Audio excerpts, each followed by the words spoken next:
Hi, I'm John Green, and welcome to my salon and my fake fireplace. This is Mental Floss on YouTube. And did you know that George Washington is considered by experts to have been America's richest president? I mean, in today's terms, Washington's net worth was around $500 million. Anyway, that's the first of 44 facts about American presidents that I'm going to share with you today, one for each presidency. That's right, Grover Cleveland gets 2 facts.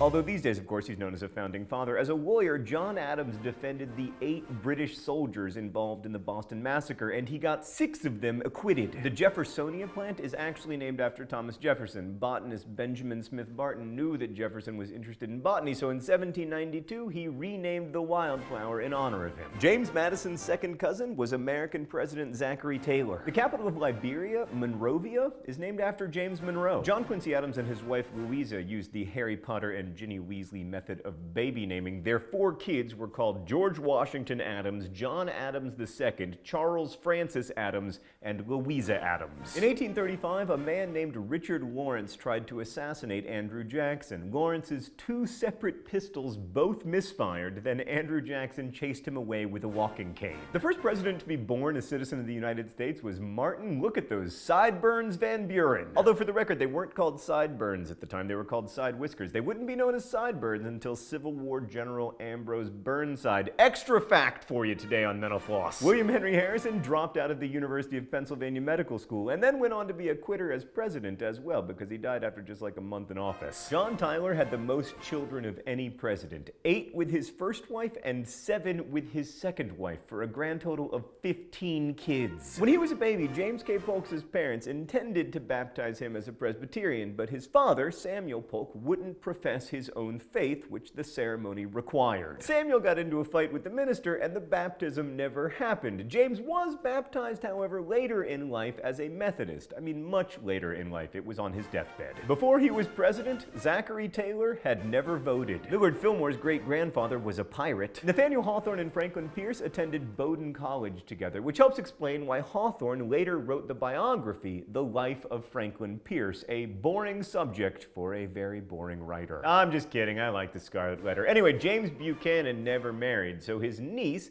Harriet Lane, took on the role of hostess for White House events. She developed a large art collection throughout her life, which she left to the government. The Smithsonian Institution knows her as the First Lady of the National Collection of Fine Arts. She also previously mentioned in a Mental Floss video for having married her cousin. Abraham Lincoln, also pictured down there, had a son named Robert Todd Lincoln, who was not at Ford's Theater when his father was assassinated, but he witnessed the assassinations of both James A. Garfield and William McKinley. Mark, I think that was technically 2 facts, so can I skip a president now? Can I skip Rutherford B. Hayes, please, or one of the Grover Clevelands? No? Okay, no, apparently not. A physician named Samuel Mudd bandaged up John Wilkes Booth's leg after Booth shot Lincoln. It was unclear what information Mudd had, but he was convicted of conspiracy to kill the president. In 1869, Andrew Johnson pardoned Dr. Mudd, but the whole thing remains as clear as mud. Legend has it that Ulysses S. Grant smoked somewhere between 7 and 20 cigars a day. He's also the only president so far to die of cancer.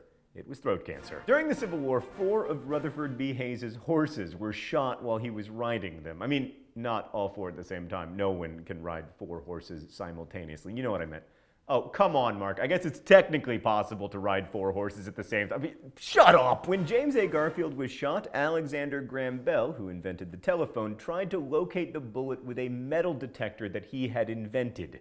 The invention was a failure. Garfield died. And that brings us to Chester A. Arthur, who liked fashion, hence his nicknames Gentleman Boss and Elegant Arthur. He allegedly owned over 80 pairs of pants. During Grover Cleveland's first term, he got married in the White House. He married the 21-year-old daughter of one of his former law partners. He was 49 and had known the girl since she was born. That's creepy. In 1878, the body of Benjamin Harrison's father was stolen by grave robbers. It was recovered at the Ohio Medical School in Cincinnati and returned to its rightful spot. In 1893, at the beginning of his second term, Grover Cleveland had a secret surgery to remove a tumor from the roof of his mouth, which surgery turned out, of course, to be successful, as you already know, because of the Ulysses S. Grant thing. The TV shows Glee, Freaks and Geeks, and The Wonder Years all feature the same fictional high school, William McKinley High. Why? Well, according to Judd Apatow, who produced Freaks and Geeks, we chose it because it was the only president's name which was legally clearable. Teddy Roosevelt gave the White House its name in 1901. Then Roosevelt's successor, William Howard Taft, built the first Oval Office before it was destroyed by a fire. Did you know that there is a $100,000 bill? They were only made between December 18th, 1934 and January 9th, 1935, and they were only created for use within the Federal Reserve banks. But if somehow you ever see Woodrow Wilson's face on a bill, you are about to be pretty rich. Though JFK's assassination is most commonly associated with conspiracy theorists, Warren G. Harding's death has attracted some as well. His wife, Florence, was even accused of murdering him in the 1930 book The Strange Death of President Harding. Calvin Coolidge was born on the 4th of July, which was the last interesting thing he ever did. Herbert Hoover was sworn into office by William Howard Taft. Franklin D. Roosevelt was the first president to fly in an airplane while in office. In 1943, he flew to North Africa to strategize with Winston Churchill about World War II. It took Roosevelt and company 4 days to get there because of all the stopping and refueling. Harry S. Truman is the only president from the 20th century or later who did not have a college degree. Dwight D. Eisenhower loved to play golf so much that he was good friends with Arnold Palmer. When John F. Kennedy applied to Harvard University, his father wrote a letter to the admissions dean describing JFK as, quote, careless but ambitious. At one time, an entire first family had the initials LBJ: Lyndon B. Johnson, Lady Bird Johnson, Linda Bird Johnson, and Lucy Baines Johnson. For the record, Lady Bird's real name was Claudia, but no one called her that because they didn't want to confuse Lady Bird with, you know, the Claudia from the Babysitters Club. Richard Nixon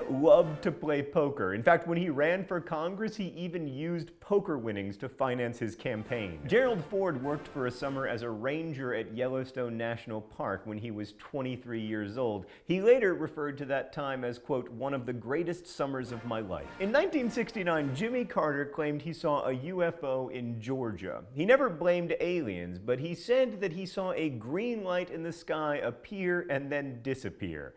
It's usually called a Gatsby. During the 50s, Ronald Reagan had a lull in his acting career, so he spent some time doing stand-up comedy. There's a Japanese slang word, bushusuru, which means to do a bush or to vomit in public. This, of course, refers to when George H.W. Bush vomited at a dinner in Japan. Bill Clinton played rugby when he was in graduate school at Oxford, not inhaling. George W. Bush is the only president to have completed a marathon. In 1993, he finished one in 3 hours and 44 minutes. And finally, I return to my salon to tell you that Barack Obama and I had the same first job, scooping ice cream at Baskin-Robbins. Thanks for watching Mental Floss here on YouTube, which is made with the help of all of these nice people. Each week, we endeavor to answer one of your mind-blowing questions here at the end of the video. This week's comes from Dance Girl 5505, who asks, who is your favorite member of One Direction? Well, Dance Girl, it's Niall Horan. That's right, I'm Annihilator. Thanks again for watching Mental Floss on YouTube, and as we say in my hometown, don't forget to be awesome.